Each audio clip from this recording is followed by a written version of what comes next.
Ooh, yeah. Hey, welcome back to Live Inside the Booth.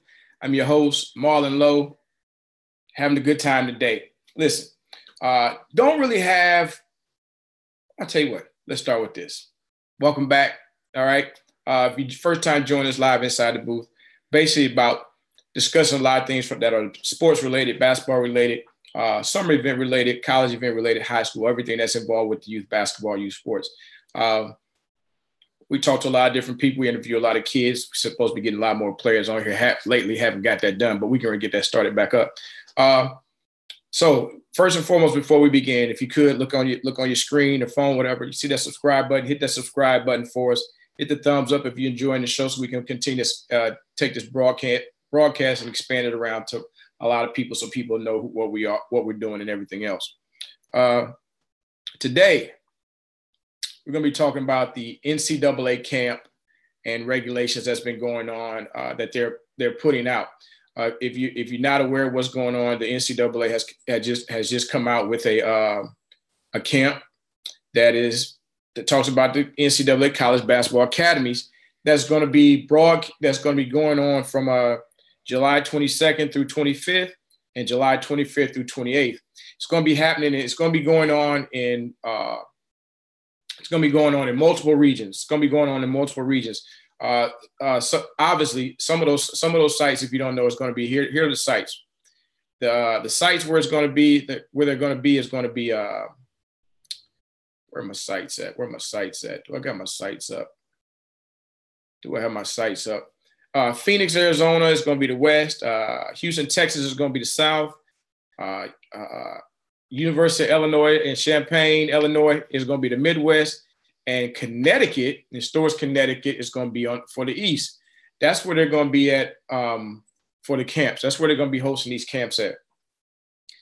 Now, know this, going into this is not a situation whereas we're trying to deter you from signing yourself or signing your son up for this camp. Not trying to do that at all. All we try to do is give some information out to you so that you'll have some, maybe some information. You'll have some arguments and things to decipher on whether you want to sign your child up or not. Most of it, hey, in the past, the way the way the live events have been in the past have been phenomenal. I'm not gonna say phenomenal. They've been very good. It's given all kids the opportunity to have the exposure that they want and to be able to play in front of college coaches. It's give all kids. Now, know this. At any point in time during this broadcast right now, during this live broadcast, if you want to hit that chat button, if you have some questions to ask, we can go back and forth. We can ask some questions. We'll interact. We'll dialogue, go back and forth, and from there. Now, on Twitter, what I did was I follow us on Twitter at Inside Booth on Twitter. We posted the format that they came out with as far as how everything's going to be selected, how the kids are going to select it, how to sign up, how to pay. Yeah, there's going to be a payment for you as well. And so you can go down and download that. And it's also on the NCAA website itself. So just know that that's what we're looking at from that perspective right there. Where are we going with this? Now, there is a way for you to nominate yourself. Let me see if I can get this up here on how to nominate yourself. Let's see here. I may be able to do this. Let's see. Frequently asked questions. Let's see. Nominate yourself. Where are we at right here? Okay. So nominate yourself. So if you're looking at this right now, you'll be able to see. Man, look at me, man. You see what you can do. You can go on you can click the button. You can go on, you can enter your all your information. You go to the NCAA Eligibility Center. You answer some questions that they want you to do. You can self-nominate yourself, self-nominate your child. And you go down. They have a free one that you can sign up for free. And you can nominate yourself for free. Now, the thing about it is, which they do disclose, and they tell you that once you're nominated, if you're nominated, you have to then pay, I think, $90 in order to be able to go to this camp. You have to pay $90 to be included. Once they nominate, if you're selected, you have to then pay $90 to go to the camp. If you're outside the United States, you have to pay $150 to go to this camp. If you are selected, that's the point. If you are selected. So again, so the self-nomination was about if you are selected, you will be able to go to, you will then be able to go to the camps. Okay, let's break that part down. If you are selected, what constitutes you being selected? That's what they're not talking about. Look at that screen when you go back and see, it says it on there. If you're selected, what constitutes you being selected? That's what they're not saying. Know this. Out of this region where it says it's going to be Houston, so it's the South region, they're going to take a total of 600 kids out the whole South region. It doesn't break down states. All it does is it tells you that the South region is going to be here in Houston, Texas, at the University of Houston. That's Arkansas, I'm pretty sure, maybe Oklahoma, maybe Kansas. Kansas might go up to the Midwest. It's going to be Louisiana, maybe Alabama, Mississippi. It's going to be New Mexico probably. All of Texas.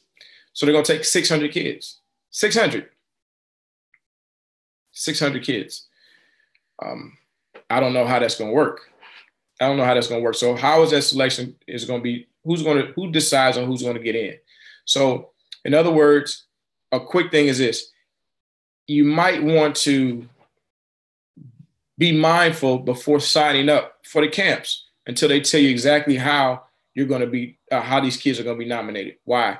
Because if you don't get nominated, what you've done is real quick, you've submitted all your information to them, your email address, maybe your home address, your phone number.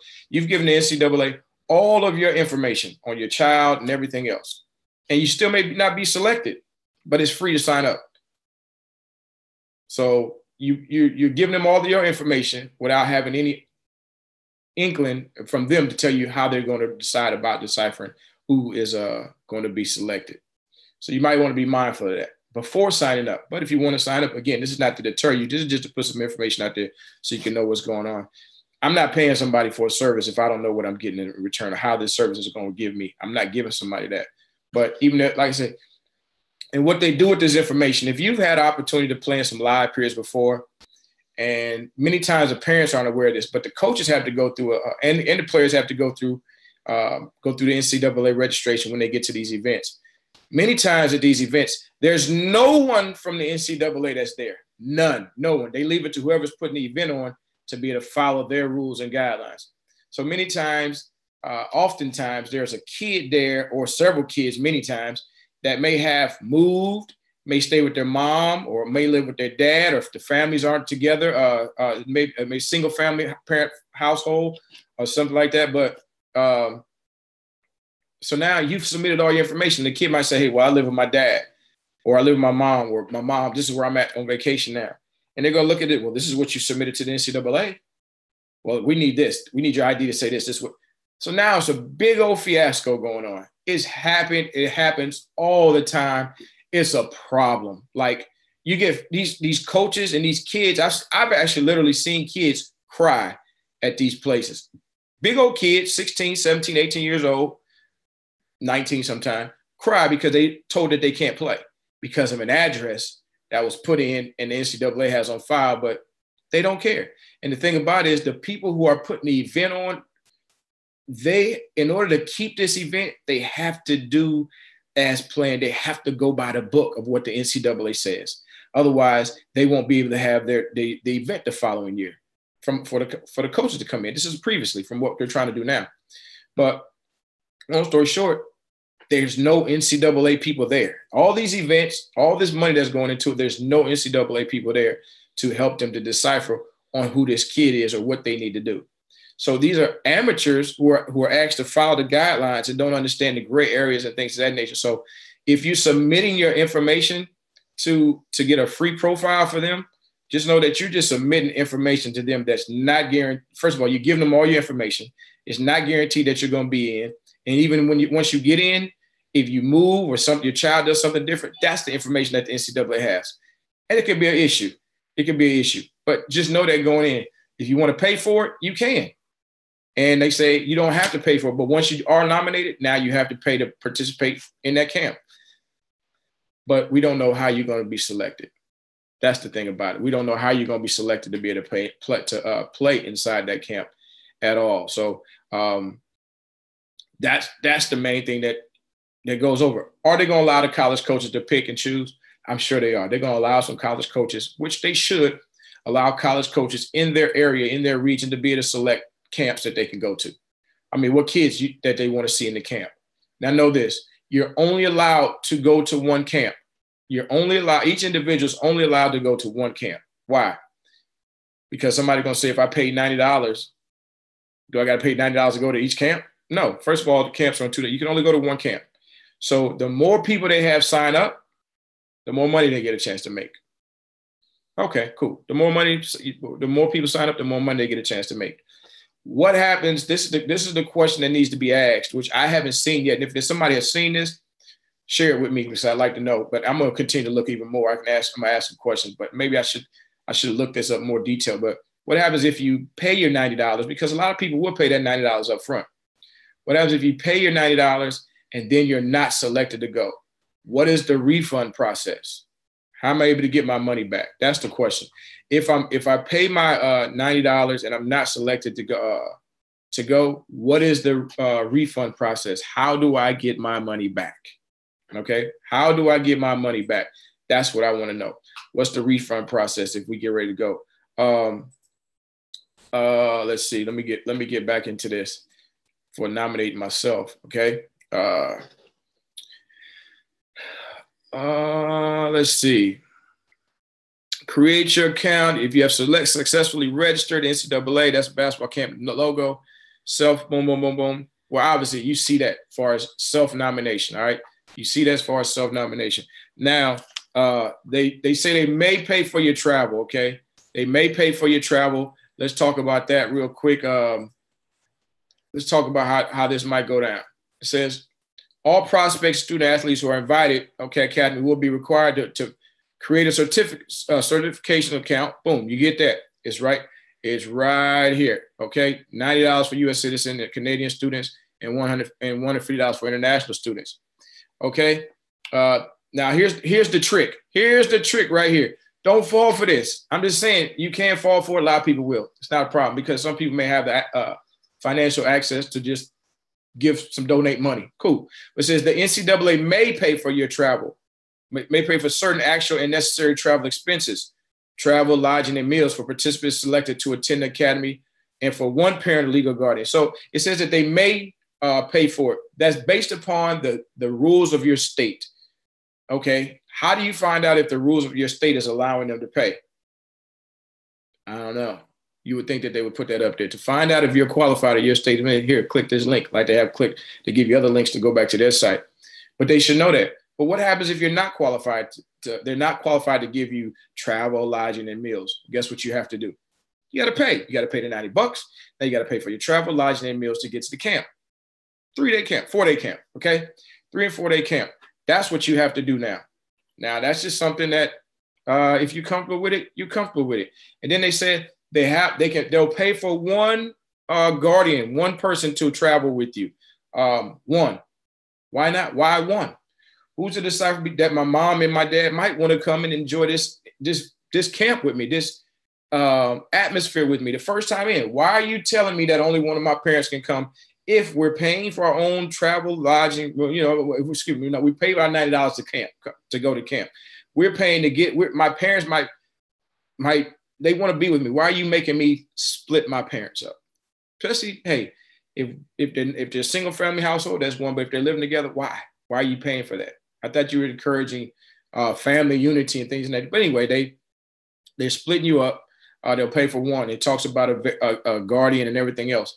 NCAA will not pay for a player or parent or guardian chaperone's expenses. It tells you all of that. Now, again, it tells you there's 2,400 prospects. Now, let's break that part down. The 2,400 prospects is about within the 4 regions. The 2,400 is within the 4 regions. So you got 600 in the East, 600 in the South, 600 in the Midwest, and 600 on the West Coast. That's 2,400. in each of those regions, they're only allowed for those first, they're doing 2 camps again. The first one is July 22nd through 25th, and then July 25th through 28th. And if they both end and start on the 25th, that means it's not a full day, obviously, right? So out of all those West Coast regions, on the first day, they get 300 campers, 300. On the second day, on the second camp, they get 300, period. That's it. Out the whole West Coast, out the whole Midwest, out the whole South, whole East Coast. Now, in the past, every kid would have an opportunity to play in front of college coaches. Every kid on any team in the organization, they had an opportunity. It was there, whether it was the back gym, the front gym, the primary gym, anyway, they all had the opportunity by just paying an entry fee for the team. They all had an opportunity to play in front of college coaches. Now, boom, they're not doing it. And it's for the classes of 2020, 2021, and 2022, which means there'll be incoming sophomores next year for high school because it'll be summer, incoming juniors, and incoming seniors. So it's only for the classes of 2020, 2021, and 2022. Remember that I probably mentioned that at first, so I'm bouncing around a little bit. But for the kids that are not being allowed to go, they just won't be able to be seen by college coaches. Why is that? I don't know. That's a question that needs to be asked. That's a question that needs to be asked and be shared. But as we continue to move forward, the next part about it is the coaches and the workers, okay? The coaches and the workers. Let's see. We talk about, we got the coaches up here. Let's see. Let me see how we're going to do this. Division I college coaches. So out of those 2,400 kids, maybe a staff will divide the kids up. The coaches have 4 coaches usually that are able to travel. So would they put 1 in each region? So if one coach has to look at 600 kids over the course of the 4 days. One coach to look at 600 kids, evaluate over those 4 days. Also, what happens if a coach just really wants a certain kid and they take all 4 of their coaches or 3 of their coaches to one event? Those other 3 regions they're just out because they want to primarily focus on this one kid that they want. Those other regions, those other kids, those other regions, you might as well cancel this school here from evaluate. Have an opportunity to evaluate you. That's a tough deal. But what it talks about is, in addition to the camp, it's every student athlete who would like to attend that camp must be registered. Obviously, more information about the player selection process. Here it is. More information about the player selection process, including your role, will be released at a later date, even to the college coaches. Now, who's working these academies? The regional Division I and Division II men's basketball coaches. Regional boys basketball high school coaches will be working it, and former NBA players will be working it. So that's nothing against anybody else. From a Division II, Division III coaches, high school coaches, and former NBA players, that's a good thing to be able to have an opportunity to be able to put that on your resume to say that you work these camps. But they don't know the players. They might know some players coming in, but might have a name behind them, but they don't know these players. And so if they don't know these players, over the course of 4 days, are you going to be able to get everything out of them? We might have a player that can really shoot the ball, but he does really well coming off of screen and pin downs, and really can make the pass into the post. But you got a guard that's on the other team that's just a ball dominant guard. He likes to shoot. How are you going to control that in these 4 days? How are you going to control that? You're going to tell me that they paid money, these parents paid all this money, you're going to sit the kid down? These parents paid the money, their entry fee, they $90 to get in, and then they might have paid their own way, or one of the parents paid their way to get out there. So now you're going to sit the kid down during that time. How are you going to handle that? Are these coaches who haven't been around these kids equipped to be able to handle that in these days? Some can. It's hard to say. But I don't think that those coaches I'm not here as a coach. If I'm a coach, I'm not here to discipline your child in 4 days. I want to win, I'm going to play, but I'm given a sheet. I got to play you. I got to play you a certain amount of minutes. They got to put out a sheet so that everybody plays the same amount of minutes, just like BCI used to be, right? They got to do that, right? Everybody has to play a certain amount of minutes if they come that far. right? Right? Okay, so if I got to play you, that means I can't tell you what to do. You evaluate yourself. Now, guess what? You might not look good in front of certain coaches, but for this coach, all he cares about is what you can do. He sees you doing this and he knows what you can do, that you can score the ball. You can do it. He thinks that he can tame you in his system as a camp coach or a camp counselor. I'm not worried about you. You know, he's not listening to you, but that does affect me. But at the same time, he's still playing his game.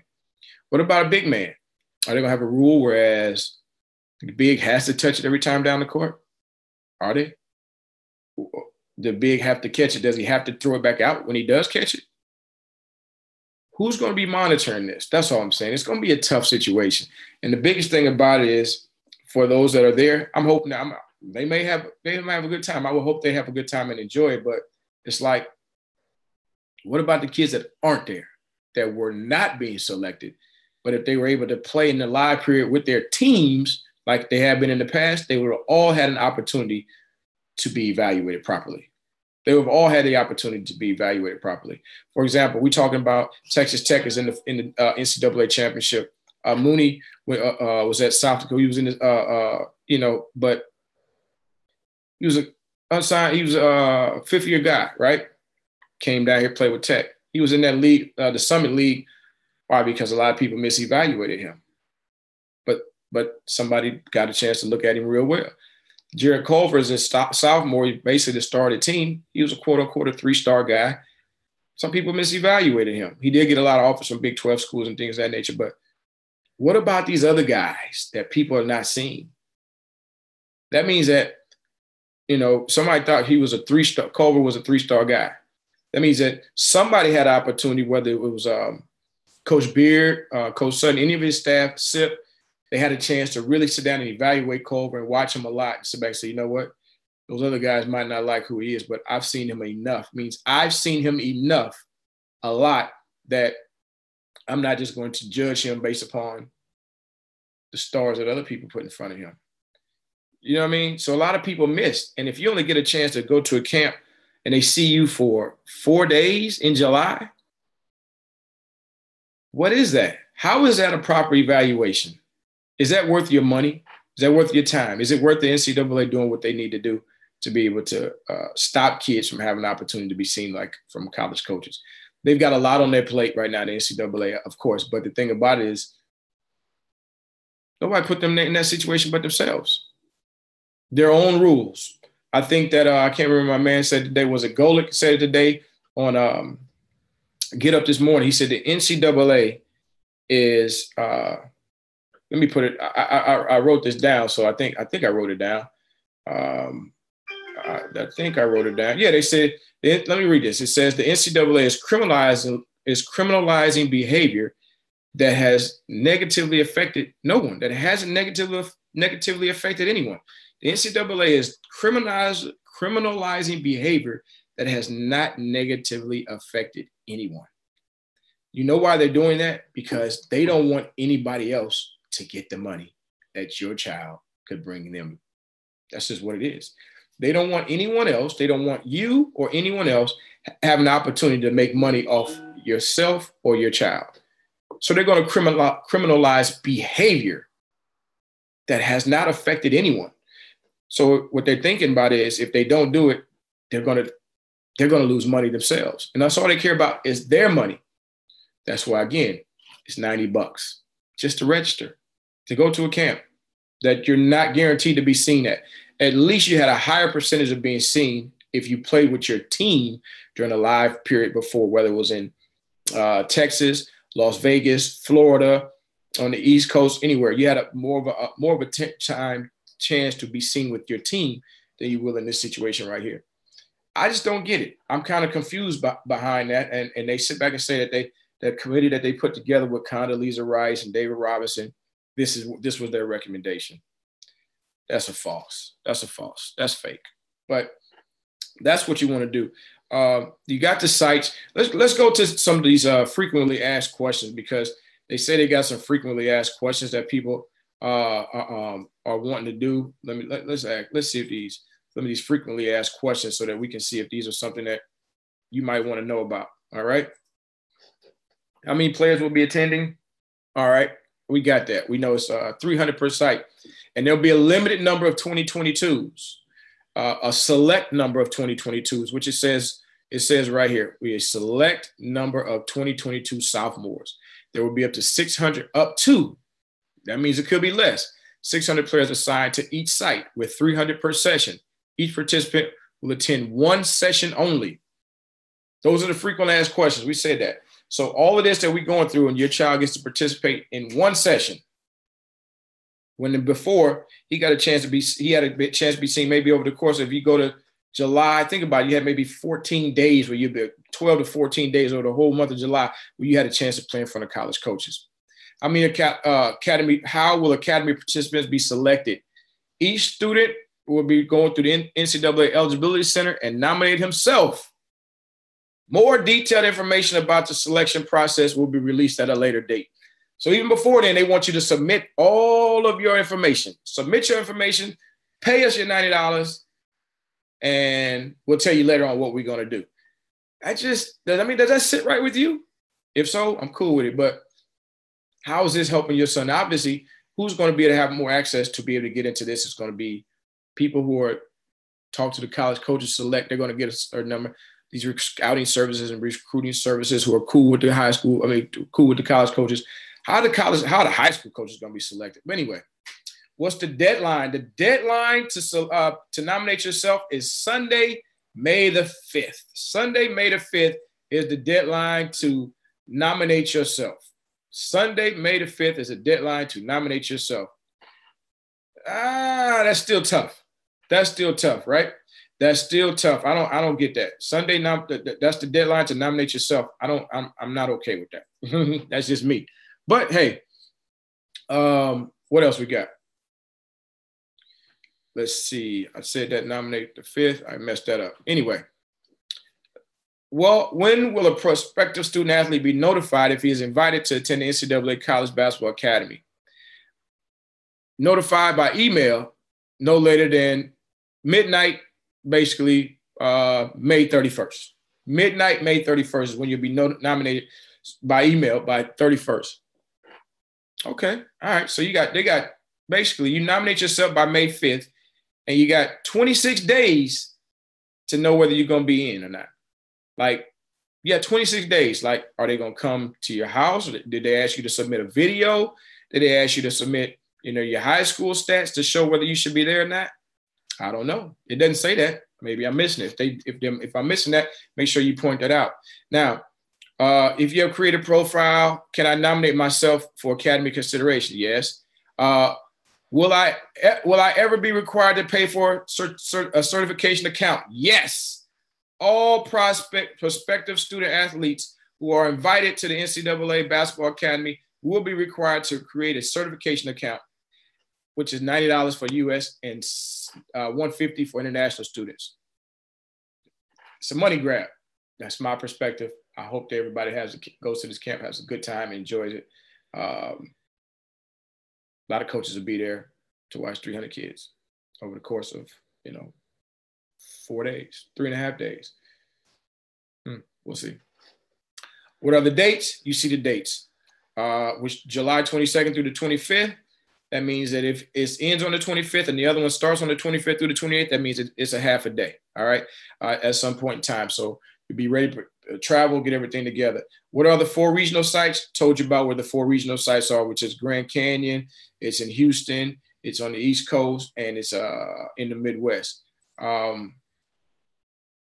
Let's see what else. I know we got another one out here. Right? I told you about the sites. There they are. Grand Canyon University in Phoenix, Arizona, University of Houston, Texas, University of Illinois, Fighting Illini, and Connecticut is where it's going to be. Okay, that's where all the sites are going to be at. And that's pretty much it, guys. That's pretty much it. It's about just trying to see for the class of 2020, 2021, and 2022. Limited numbers, select numbers of 2022 based on who. Fill out the profile. Go on there, read the information, see if it's something that you'd be interested in participating with your child or at least involving your kid in. Biggest thing for me, that I saw right away is, why am I submitting information to you if I'm not guaranteed to be in? Why do you want all my information? What are you going to do with this information? You know how you just go through the mall, you should sign up for a free car. All of a sudden you get multiple emails and everything else, spam emails from somebody. What are you doing with this information? Who are you selling it to? And if you're not selling it to someone, the thing about it is this, as I've said before earlier, there's plenty of times where people go into the NCAA registration during an event, and the paperwork is they think everything's fine, but all of a sudden the kid moved. They put the wrong address. They put dad's address instead of mom's address. They put mom's instead of dad's, and it's a fiasco now. Now the kid can't play. It's happened. It's happened. Why? Because according to the NCAA, this is the address we have on you. I mean, that's just what we're up against right now. So again, do me a favor. If you're watching this, hit the thumbs up button. Hit the thumbs up button for us. Let us help us to grow the broadcast and move around. Hit that subscribe button. Let everybody know that you're watching. You're tuned in. You're getting plugged in right now to Inside the Booth, and share it with people. Now, if you have any questions right now, if you're watching, any thoughts that come across mind, hit that comment section. Ask a question. Ask a question. We can go back and forth with some quick dialogue. But I'm about to end it here pretty soon, because I think that's about, I just wanted to give a little tidbit on what's going on and how the NCAA is working things right now, because it's just not, let me see, I'm moving around here. I don't foresee it being, if I'm a top kid, why am I going? Why am I paying for this? That's how I look at it. If I'm one of the top kids, I'm not paying for this. I'm not paying for it. That's just me. I don't need to go. So therefore, again, somebody else say that opens up a spot for somebody else. For somebody else who that the coaches really don't want to see. So that means that they're just donating money. Again, make sure that you ask, if you get a chance, how is the money going to be refunded if I don't get it? Got a question from Chuck. What do you say, Chuck? Or maybe it's a question. Say NCAA has made a business off the backs of grassroots club ball. Every coach pays to be certified to coach their players during a live event. Now the parents have to pay to participate. Absolutely, Chuck. No doubt. That's absolutely correct. In the past, the coaches, we ourselves had to pay for them to see our guys. We had to pay to coach our guys in one of our friends' events, so that their coaches could come watch. I was guilty of that myself. However, I got away one time and told them I wasn't paying for it. I called up there and I did some good complaining about it, and kind of they let me slide. But anyway, and there was one time where I had to register at the last minute too. So that's happening. But yes, now the parents have to pay to participate. The parents have to pay to allow their child to be seen in front of the college coaches. Yeah. Or to even be nominated now. Once you're nominated, it's free to be nominated, but once you're selected, you have to pay.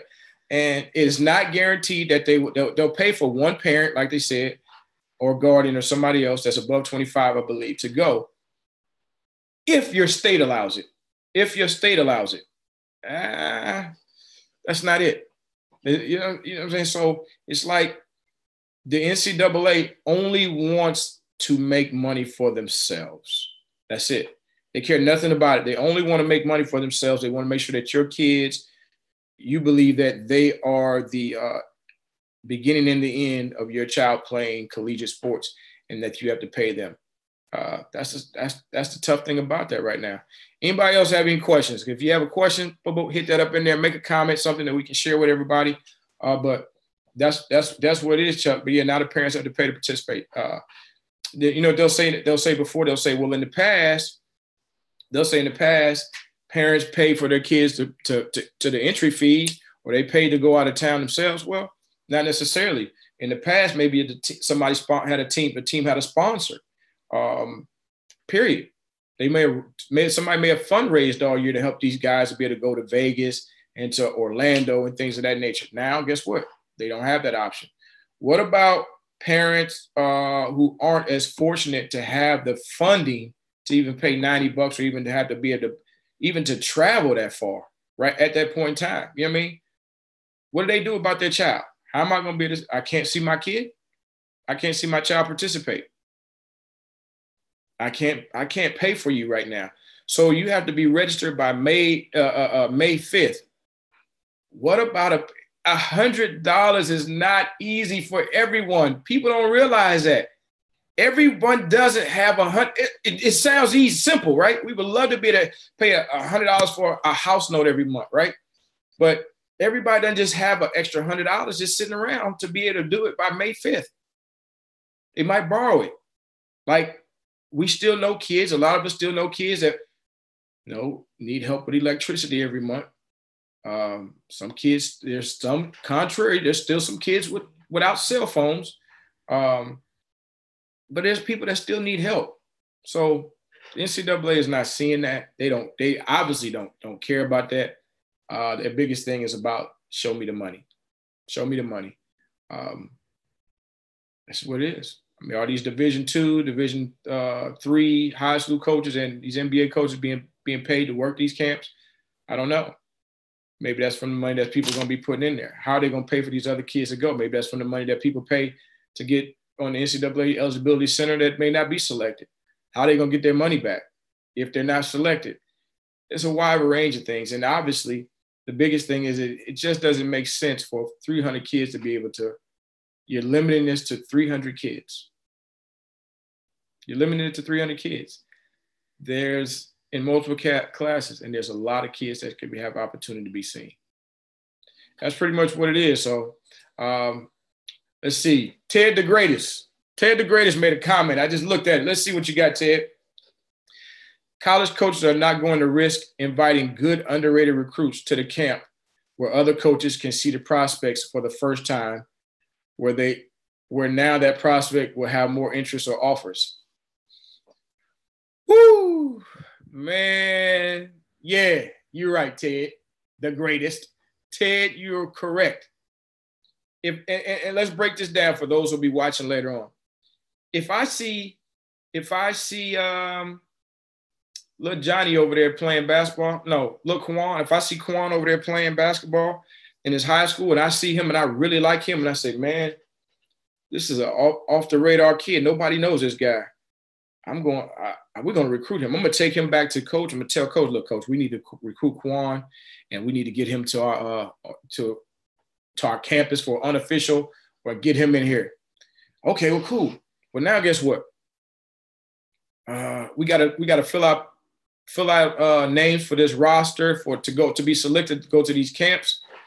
Do I put Quan's name on here? Nobody's seen him because I know when he gets there, all these other schools in my region, are now going to see him. And right now I've got a hidden jewel. I'm not putting Quan's name on there. I'm sorry, I can't nominate Quan. I got to keep him off the radar so that nobody else will have a chance to see him.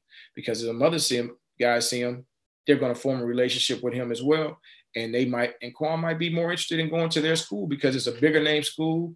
He might have an aunt and uncle that lives in that city or town. He might have a close family member that knows somebody on the staff, and that staff, somebody's going to come. So you're right. You're right, Ted. They're not going to select those guys. I'm not selecting them. I wouldn't do it. It's like, come on, man. Only way I'm putting them on there is if I know for sure that I'm going to get this kid. I'm going to get him. That's why the only way I'm going to put him on there. If he's an off the radar kid. If he's on the radar kid, I'll put his name on there. Why? Because I know that everybody in this region is recruiting him anyway. Everyone knows this. I have no problem. So I'm not wrong. I'm just like everybody else by putting Julius's name on there. I'm putting Julius's name on there. So everybody else knows that. So yeah, I'm putting Julius. I'm putting a check by Julius' name. But Quan? No, I'm not putting Quan's name on there. I'm sorry, partner. And I'm gonna sit back. I'm gonna tell his family. I know what I did. We put his name on there. We nominated Quan to be in this camp, and they didn't select you. I got to call my head coach and tell him that. I got to call Coach Dale and tell him that. Coach Dale Turner. I got to call Coach Dale Turner and tell him that. Why? And Coach Turner's gonna sit back and say, "Hey, let me make some calls to Quan's family." All of a sudden, they said they had the numbers were full and they just couldn't get in. What proof does Quan's family have that we actually tried to get him in? None. They have none. All they're going to sit back and say, we tried to get you in, you didn't get in. It's just that simple. But you're right, man. You're right, Ted. That's how it's going to work out. That's how it's going to work out. And it's tough. It's tough. So, again, man, I hope this was kind of informative to you. We're going to work to get more details involved, get some other people on here to get their feedback as far as how the camp situation is going to go. Hopefully we can get somebody on the NCAA. I have reached out to them, once you know that, to be able to get them to be to go converse with us, to talk with us, to come inside the booth and talk. But if you have any other questions, man, or some statements that you want to make sure you type that in there before we get ready to wind it down here. But that's what it is. And again, this is not a badge to the NCAA. All it is to give everybody some information so that you'll know what you're looking at ahead of time, so that you'll know whether you want to invest this $90, which is cool, or if you want to just give them your free information, that's on you as well. And know that you still may not be selected. You still may not be selected. What's the process if you don't get selected and if you paid? How do you get your money back? And then what do you do now? Do you just sit back and say, okay, I'm not playing? I'm not playing. 2 other guys off my team got selected. One of them I'm better than. Both of them I'm better than, but I'm not going. Or I'm just as good as them, but they got selected and I didn't. What am I supposed to do right now? What am I supposed to do? Do I just, you know what I mean? Do they care? Does the NCAA care? I would beg to say no. I would beg to say no. They don't care, obviously, because look at what they're doing. Look at what they're putting in place. Okay. But again, as we get ready to wind down, make sure you please hit that subscribe button. Hit the subscribe button. Hopefully you got something out of this. We'll continue to dialogue. If you want to have any other questions, go on Twitter at Inside Booth on Twitter. Shoot us a question. We'll talk about it. If we need to bring it back up into a future broadcast, whether it's tomorrow or later on during the week, we'll do that. So hit that subscribe button. Help us to be able to grow the broadcast. Hit the thumbs up button. That's the big thing. Hit the thumbs up button. Outside of subscribe, hit the thumbs up button to help validate. You know, people are watching. People are seeing what's going on. Share it. Share it with some friends. You can share it on several platforms. You can share it on Twitter, Facebook. I think you can share it on Tumblr, everything else that you have. You know, so hit that share button. And the biggest thing, man, just keep getting plugged in with us, man. I appreciate it. And Ted has another statement. Let me see what you guys say, Ted, before we get out of here. You know, I'm enjoying this too. I'm in Minnesota running a program to help kids, and so many parents don't understand the process and listen to people that only want to make money. Thanks for the knowledge, Marlon. Now, my pleasure. My pleasure. I have 3. We have 3 boys that's playing, right? You know, the oldest one is in 8th grade right now. We have a 6th grader and a 2nd grader. They're trying to play basketball. They're having fun with it. And these are the things that kind of take the fun out of it. It's about telling people like, look, right now they think you aren't good enough, son. You can't play in front of these college coaches. It's not about your team. Even if before he wasn't good enough, you can sit back and say, listen, our team is going to stay in Texas and run this big event by all the grassroots directors in Texas. All the college coaches from across the country are coming down. Your team is going to play in it.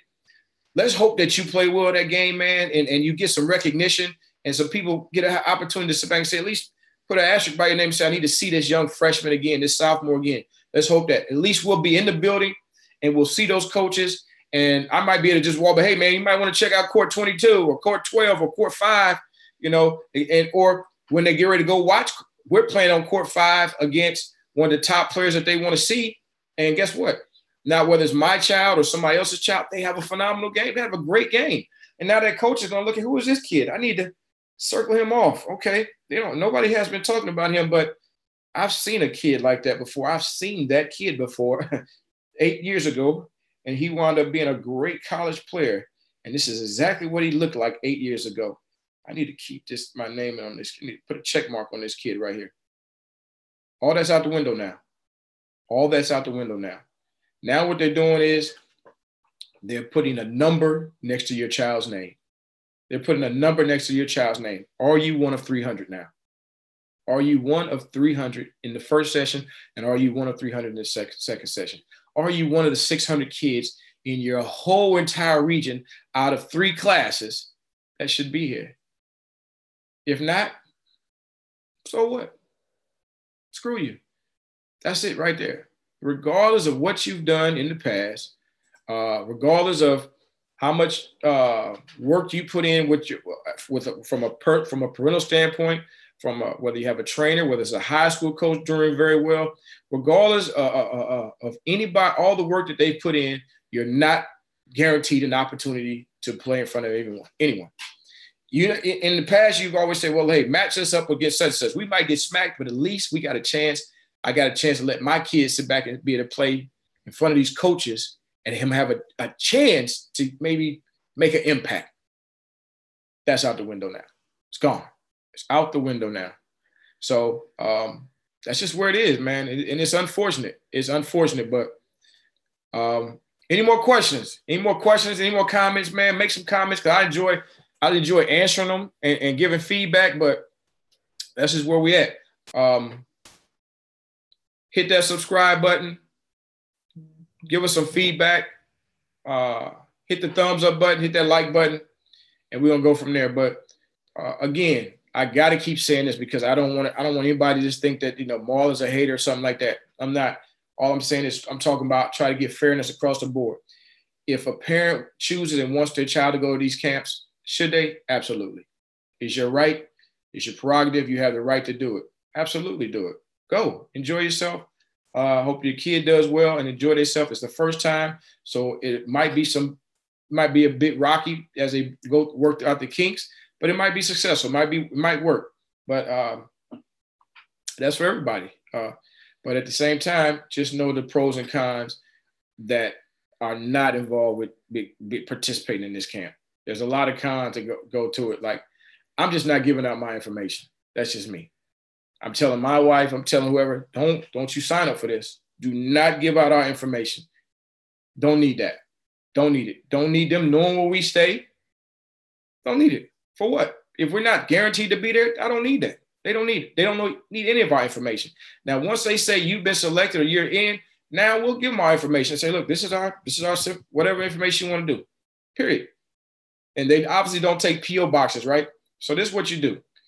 Go get a mailbox. Go get a regular mailbox, the ones that have a physical address.